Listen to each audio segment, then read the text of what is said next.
Bienvenidos al podcast de Noticias El Salvador, este espacio de conversación y reflexión donde exploramos juntos temas de actualidad de El Salvador y el mundo. Tus donaciones al proyecto son vía PayPal y QR Bitcoin. Búscanos en tu plataforma favorita, búscanos como Noticias El Salvador y ahora puedes buscar nuestro podcast hermano Documentales del Salvador. Allí encontrarás casos e historias que de seguro encontrarás interesantes. Recuerda seguirnos, compartir y comentar. Si quieres hacer negocio con nosotros, allí está el correo. Y saludos para todos los atentos oyentes de los Estados Unidos que nos escuchan de Texas, New York, Los Ángeles, Washington, Florida. A los países como Países Bajos, España, Australia, Francia, Alemania son muchos lugares que nos escuchan y están atentos a este proyecto. Gracias totales. Bien, pues vamos a sumergirnos en el análisis de hoy. La verdad es que los temas que tenemos sobre la mesa dibujan un panorama de contrastes muy marcados. Totalmente. Por un lado, una economía internacional que parece, como conteniendo la respiración, con una volatilidad considerable. Y por otro, una serie de apuestas estratégicas a nivel nacional que son muy interesantes. Sí. Si te parece, empecemos por ese nerviosismo en los mercados globales. Se está manifestando con muchísima fuerza en el sector de las criptomonedas. El mercado cripto está, bajo una presión inmensa. Bitcoin ha tocado sus niveles más bajos en 7 meses, moviéndose ahora mismo en la órbita de los $85,000. Una cifra muy psicológica, además. Exacto. Y hablamos de una pérdida de más del 25% de su valor solo en lo que va de noviembre. Esto lo encamina a su peor mes desde mediados de 2022. Casi nada. Aislado, sino que arrastra a otros activos importantes como Ether. La pregunta clave es, ¿estamos ante una corrección de mercado más? ¿O hay algo fundamentalmente distinto en esta caída? Esa es la pregunta del millón, y la respuesta parece inclinarse hacia lo segundo. A ver, lo que resulta verdaderamente fascinante aquí no es la caída en sí misma, que es algo a lo que el mercado cripto, nos tiene acostumbrados. A esa volatilidad. Exacto. Lo fascinante es quién está liderando esta retirada. Porque a diferencia de correcciones anteriores, donde veíamos a los grandes institucionales comprar la caída, o sea, aprovechar los precios bajos para acumular, Claro. Pues esta vez están liderando las ventas. ¿Y cómo sabemos eso con certeza? Quiero decir, ¿qué indicador nos lo muestra de forma tan clara? El indicador más claro son los fondos cotizados en bolsa, los famosos ETFs de Bitcoin en Estados Unidos. Vale. Para que la audiencia lo entienda, estos ETFs son como cestas de acciones que permiten a los grandes fondos de inversión comprar Bitcoin de forma regulada y sencilla. Entendido. Pues bien, estos fondos están registrando salidas netas de capital muy significativas. No es el pequeño inversor vendiendo por pánico, son los grandes jugadores, los que de verdad mueven el mercado, quienes están retirando su dinero de la mesa, y de forma deliberada.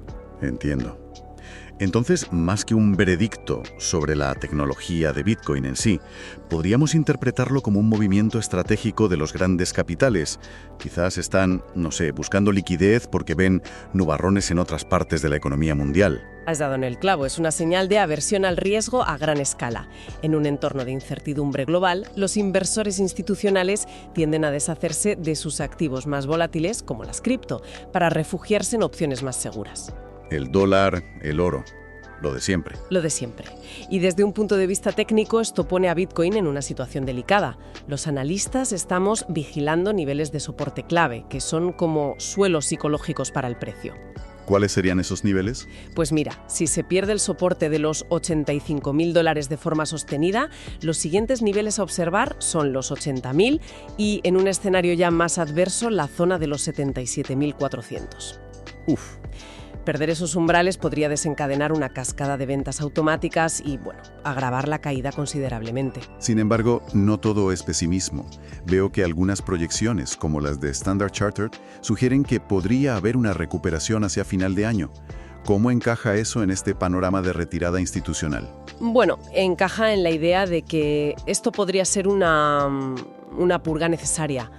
El mercado se había sobrecalentado y esta corrección, aunque es dolorosa, elimina la especulación excesiva y, en teoría, sienta las bases para un crecimiento futuro más sólido. Una limpieza, por así decirlo. Exacto. La visión a largo plazo de muchos sigue siendo positiva, pero a corto plazo, el mensaje de los grandes capitales es claro: es momento de cautela.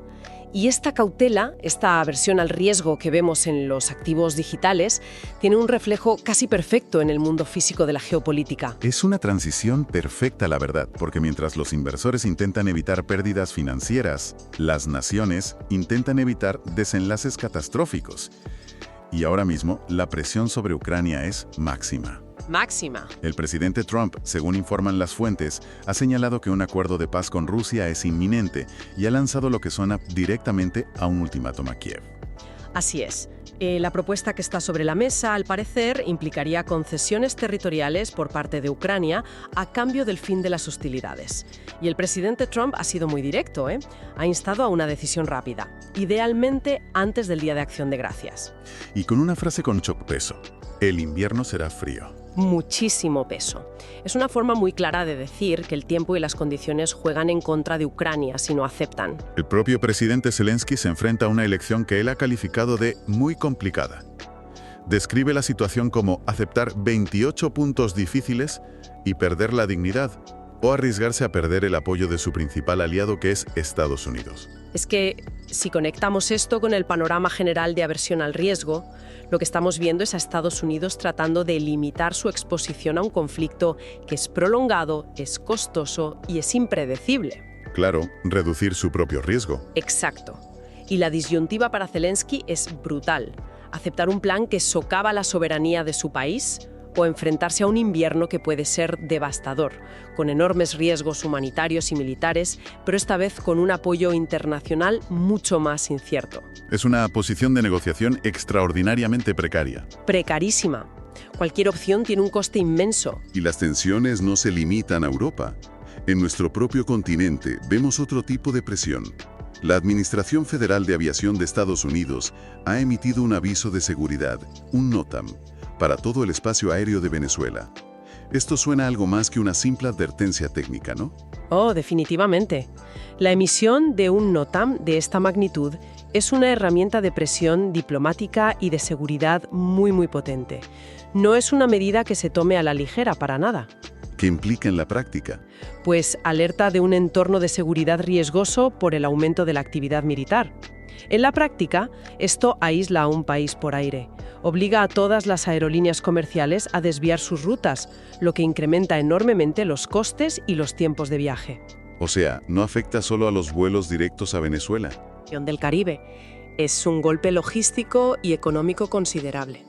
Y para añadir más intriga, este aviso, que se extiende hasta febrero de 2026, coincide con la declaración del presidente Trump de que hablará pronto con Nicolás Maduro para decirle algo muy específico. Se siente como una coreografía de presiones. Exactamente. Es una combinación de presión logística, que tiene un impacto económico directo, con una presión diplomática mucho más personal. Se está utilizando una palanca técnica, la seguridad aérea, para enviar un mensaje político muy claro.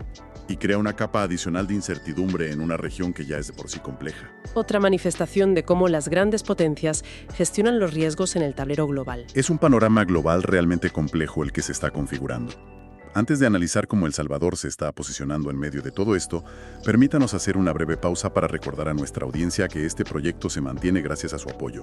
Las donaciones pueden realizarse a través de PayPal y QR Bitcoin. Y también invitamos a explorar nuestro podcast hermano Documentales de El Salvador, donde se encontrarán historias y casos de gran interés. Continuamos.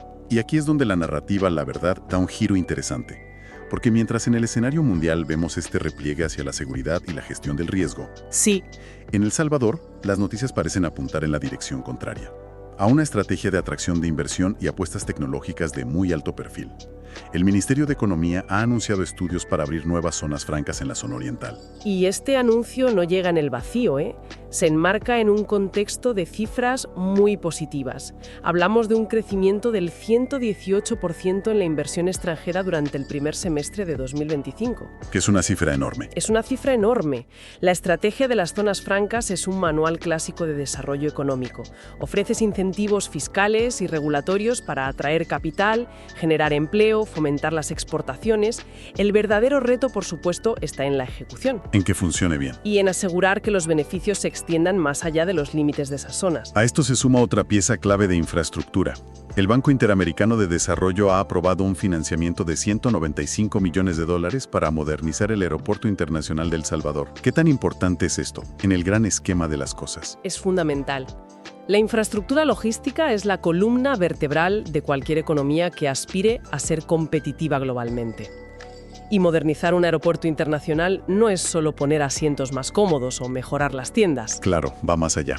Se trata de aumentar la capacidad de carga, optimizar los tiempos de operación y, sobre todo, posicionar al país como un potencial hub regional, un centro de conexión para pasajeros y mercancías. Es una inversión muy estratégica con efectos multiplicadores a largo plazo. Pero la noticia que realmente ha captado la atención de muchos es del ámbito tecnológico. El Salvador se ha convertido en el primer país de la región en adquirir los chips NVIDIA B300, un hardware de última generación con una demanda global altísima para aplicaciones de inteligencia artificial. Este punto es, en mi opinión, el más destacable de todos y merece un análisis un poco más profundo. Porque, adquirir los chips NVIDIA B300 no es como comprar ordenadores más rápidos. No. No, es como comprar una pieza fundacional de la economía del futuro. Es una declaración de intenciones muy, muy audaz. Explícanos eso un poco mejor. Más allá del titular de comprar chips potentes, ¿qué significa esto en la práctica? Me viene a la mente la analogía de tener un coche de Fórmula 1 sin un circuito donde correrlo. Es una excelente analogía. Y la clave está en que esta adquisición es precisamente el primer paso para construir ese circuito. Estos chips están diseñados específicamente para entrenar modelos masivos de inteligencia artificial. ¿Vale? Esto significa que El Salvador podría, en teoría, empezar a desarrollar sus propias capacidades soberanas de IA. Podría crear modelos para optimizar la agricultura, predecir patrones de salud pública, gestionar la logística del país. O sea, aplicaciones muy prácticas. Muy prácticas y reduciendo la dependencia de gigantes tecnológicos extranjeros. Es una apuesta a largo plazo por la soberanía digital. Y las fuentes destacan un detalle que parece muy simbólico, que un joven de Soyapango participará en el ensamblaje de esta tecnología en el país. Y ese detalle es crucial. Simbólicamente es importantísimo. Transforma la narrativa de ser un simple comprador de tecnología a ser un participante, aunque sea a una escala muy inicial. Un primer paso. Es el primer paso para desarrollar capital humano y capacidades técnicas nacionales en un sector de vanguardia. Se alinea con otras iniciativas como las de la Comisión Nacional de Activos Digitales para formar talento local. Ya no se trata solo de usar la tecnología, sino de empezar a entenderla, a montarla y eventualmente a crearla. Es un cambio de mentalidad. Para completar este panorama nacional, hay otras notas que apuntan a un esfuerzo por fortalecer el frente interno. Se informa, por ejemplo, de 19 días sin homicidios en noviembre. Un dato muy relevante para la estabilidad. Sí. En salud, el programa de telemedicina Doctor SB se amplía para cubrir a más ciudadanos. Y en el ámbito social, la Cooperación Española financiará un programa para atender a más de 2.000 mujeres salvadoreñas que han sido deportadas. Son noticias que, aunque puedan parecer más discretas, son piezas importantes del puzzle.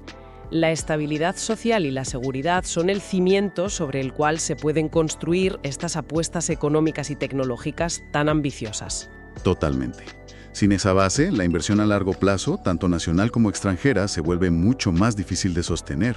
Imposible, diría yo. Hemos cubierto mucho terreno, desde la incertidumbre de los mercados globales hasta las apuestas estratégicas en El Salvador. Ya llegando al final de nuestro análisis, si tuvieras que destilar todo esto en las 3 conclusiones más importantes, ¿cuáles serían? Claro. Pues mira, en primer lugar, estamos presenciando un claro movimiento de de-risking, de reducción de riesgo a nivel global. Se manifiesta en la retirada de capital institucional de activos volátiles como Bitcoin y en la presión geopolítica para resolver conflictos de forma pragmática, como en el caso de Ucrania. Las grandes potencias están buscando reducir su exposición a la incertidumbre. De acuerdo, ese sería el primer punto. En segundo lugar, y en claro contraste con lo anterior, El Salvador está ejecutando una estrategia de alto riesgo y alta recompensa. Está apostando por convertirse en un polo de atracción para la inversión y un actor en la economía digital. La adquisición de tecnología de IA de vanguardia y la modernización de infraestructuras clave son las pruebas más evidentes de este impulso. Vale. Una apuesta valiente. Y, en tercer lugar, la conclusión que une ambas ideas es la tensión fundamental entre estas dos fuerzas. La gran pregunta es si la audaz apuesta de El Salvador puede prosperar y mantenerse, digamos, aislada de la volatilidad y la aversión al riesgo que dominan el panorama internacional. O si inevitablemente se verá afectada. Exacto. El éxito de esta estrategia dependerá tanto de la ejecución interna como de la evolución de este complejo escenario mundial. Con estas claves concluimos. Agradecemos su atención. Recuerden que pueden apoyar la continuidad de este espacio a través de sus contribuciones económicas vía PayPal y QR Bitcoin. Les animamos a compartir este contenido para que llegue a más personas. Gracias por acompañarnos.